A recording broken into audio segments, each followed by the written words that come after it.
जय हिंद, जय महाराष्ट्र, जय शिवराय. धन्यवाद. यानंतर महाराष्ट्राची रणरागिणी अर्थात महिला आयोगाच्या राज्याच्या अध्यक्षा रुपाली ताई चाकणकरांचं टाळ्यांच्या गजरात स्वागत करू. ताईंना विनंती करतो सभेला आपण संबोधित करावं. नमस्कार. राजमाता जिजाऊ मासाहेब, क्रांतीज्योती सावित्रीबाई फुले, पुण्यश्लोक अहिल्यादेवी होळकर यांच्या विचारांना विनम्र अभिवादन करते. आज या ठिकाणी आदरणीय शिवाजीराव आढळराव पाटील यांच्या पक्षप्रवेशाच्या निमित्तानं उपस्थित असलेले आपल्या सर्वांचे लाडके राज्याचे उपमुख्यमंत्री, राष्ट्रवादी काँग्रेस पक्षाचे राष्ट्रीय अध्यक्ष आदरणीय अजितदादा, ज्यांनी आपलं मनोगत व्यक्त केलं आणि पुढील कामासाठी आपली रजा घेतली, ते राज्याचे प्रांताध्यक्ष आदरणीय सुनीलजी तटकरे साहेब, ज्यांच्या मार्गदर्शनाखाली आपण सर्वजण या ठिकाणी उपस्थित राहिलात, ते आदरणीय दिलीपरावजी वळसे पाटील साहेब, ज्यांनी आपलं मनोगत व्यक्त केलं, ते जुन्नरचे आमदार आदरणीय अतुलदादा बेनके, ज्यांचा पक्षप्रवेश होत आहे, आणि मोठ्या संख्येने आपण सर्वजण छत्रपती शिवरायांच्या या शिवजन्मभूमीमध्ये उपस्थित राहिलात, ते आदरणीय शिवाजीराव आढळराव पाटील, प्रदीपदादा गारट, पोपटरावजी गावडे, सुरेश अण्णा गुले, देवेंद्र शेठ शाह, कल्पनाताई आढळराव, अरुणबाई गिरी, विवेक वळसे पाटील, विष्णुकाका हिंगे पाटील, मानसिंग भाऊ पाचुरकर, सुषमाताई शिंदे, कैलासराव सांडभोर, राजेंद्र कोरेकर, आमच्या उज्ज्वलाताई शेवाळे, व्यासपीठावरील सर्व सन्माननीय सदस्य, या ठिकाणी उपस्थित असलेले सर्व पदाधिकारी, कार्यकर्ते, मोठ्या संख्येने उपस्थित असलेल्या माझ्या महिला भगिनी आणि माझे पत्रकार बंधू आणि भगिनींनो, सुरुवातीलाच खरं तर अवघ्या महाराष्ट्राचा आराध्य दैवत असलेल्या छत्रपती शिवरायांच्या या शिवजन्मभूमीमध्ये आणि राजमाता जिजाऊ मासाहेबांच्या पदस्पर्शाने पावन झालेल्या या मातीमध्ये आपण इतक्या मोठ्या संख्येने उपस्थित राहून माजी खासदार शिवाजीराव आढळराव पाटील यांचं या पक्षामध्ये स्वागत केलं. मी मनापासून आपल्या सगळ्यांचे आभार व्यक्त करते. आणि आदरणीय शिवाजीराव आढळराव पाटील आपल्या राष्ट्रवादी काँग्रेस पक्षामध्ये प्रवेश होत असताना आपला सन्मान आणि आपल्याला स्वागताबद्दल मी मनापासून शुभेच्छा देते. आज या ठिकाणी खरं तर दादांनी जो निर्णय घेतला त्या निर्णयासमवेत पहिल्या दिवसापासून महाराष्ट्रातल्या महिला भगिनी, युवक, विद्यार्थी, वाड्या वस्त्या आणि पाड्यावरचा माणूस उभा राहिला.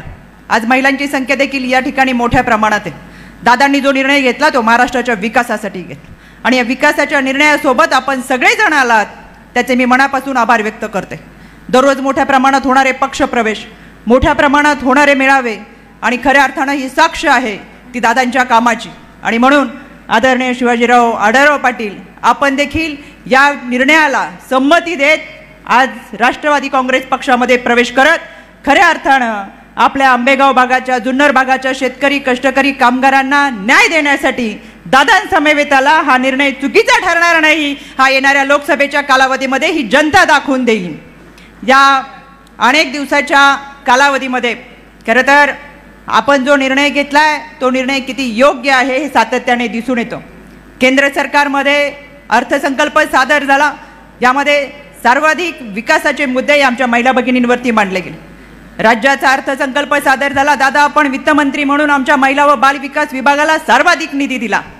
यामध्ये आमच्या महिला भगिनींसाठी असलेलं 4था महिला धोरण असेल, लेख लाडकी योजना असेल, विधवा महिलांसाठीची पेन्शन योजना असेल, समृद्धी योजना असेल आणि या सगळ्याच योजना 50% आरक्षण देत खऱ्या अर्थानं आमच्या महिला भगिनींना आपण जो सन्मान दिला त्यासाठी आहे. मी याबद्दलही आपले मनापासून आभार व्यक्त करते.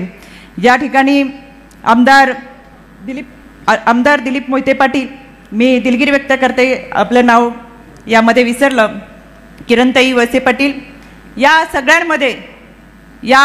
सगळ्यांमध्ये खऱ्या अर्थानं जे 4थं महिला धोरण आलं, यामध्ये यापूर्वी 9 महिने 9 दिवस गर्भात वाढवलेल्या बाळाला जन्म देताना बाळंतपणाच्या कळा या मातृत्वाच्या महिला सहन करायच्या, पण फक्त पित्याचं नाव लागायचं. आत्ता आमच्या महायुती सरकारने 4थं महिला धोरण आणलं आणि बाळाच्या नावापुढे आधी आता आईचं नाव लागतं आणि मग पित्याचं नाव लागतं. हे नाव घेताना अतुलदादांनी सगळ्यांची नावं यासाठीच घेतलं की हे धोरण महायुती सरकारचं आहे आणि खऱ्या अर्थानं हा आमच्या मातृत्वाचा सन्मान आहे. येणाऱ्या कालावधीमध्ये खऱ्या अर्थानं अनेक योजना आपल्यापर्यंत पोहोचती असतील, पोहोचणार आहेत. या सगळ्यांचा विचार करून आपण सगळेजण या ठिकाणी उपस्थित राहिलेला आहेत. या आजच्या पक्षप्रवेशाने आपल्या तालुक्याची, जिल्ह्याची ताकद वाढत असताना आदरणीय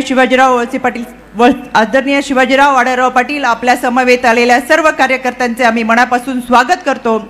आणि खरं तर एक खंत दादांना देखील वाटत असेल, गेल्या 5 वर्षापूर्वी दादांनी ज्या उमेदवाराला बरोबर घेतलं, निवडून आणण्यासाठी शर्तीचे प्रयत्न केले, ताकद दिले, त्यांच्या अडीअडचणी सोडवल्या आणि खऱ्या अर्थानं दादांना वाटत होते की हा उमेदवार निवडून आल्यानंतर 5 वर्ष आपल्या मतदारसंघातील लोकांची कामं करतील, पण ते तर बाजूला राहिलं. अनेक तक्रारी अजितदादांपर्यंत पोहोचत असतील, आमचे फोन उचलले जात नाहीत, सुखदुःखात सहभागी नाहीत, पुढे गाठीभेटी होत नाहीत, विकास कामं होत नाहीत, पण ह्या सगळ्या प्रश्न आपल्या पोटामध्ये घेत खऱ्या अर्थाने सगळ्या समस्या बाजूला ठेवत दादा कायम त्यांच्या पाठीशी उभे राहिले.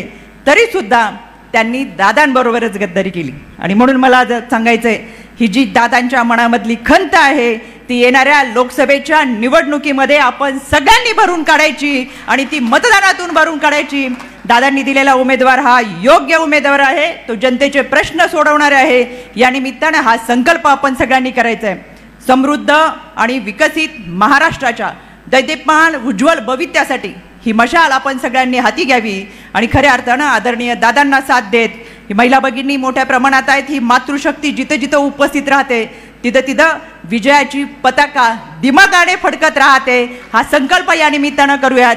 उपस्थित सर्वांचे मी मनापासून आभार व्यक्त करत या संकल्पाच्या निमित्तानं आपण सर्वजण सन्माननीय व्यासपीठाबरोबर उपस्थित राहत त्यांना पाठिंबा देत येणाऱ्या निवडणुकीमध्ये जोमाने तयार करत आपला उमेदवार हा संसदेमध्ये पाठवण्यासाठी एक दिलाने प्रयत्न करूयात हा विश्वास या निमित्ताने व्यक्त करते आणि थांबते. धन्यवाद. जय हिंद, जय महाराष्ट्र, जय राष्ट्रवादी.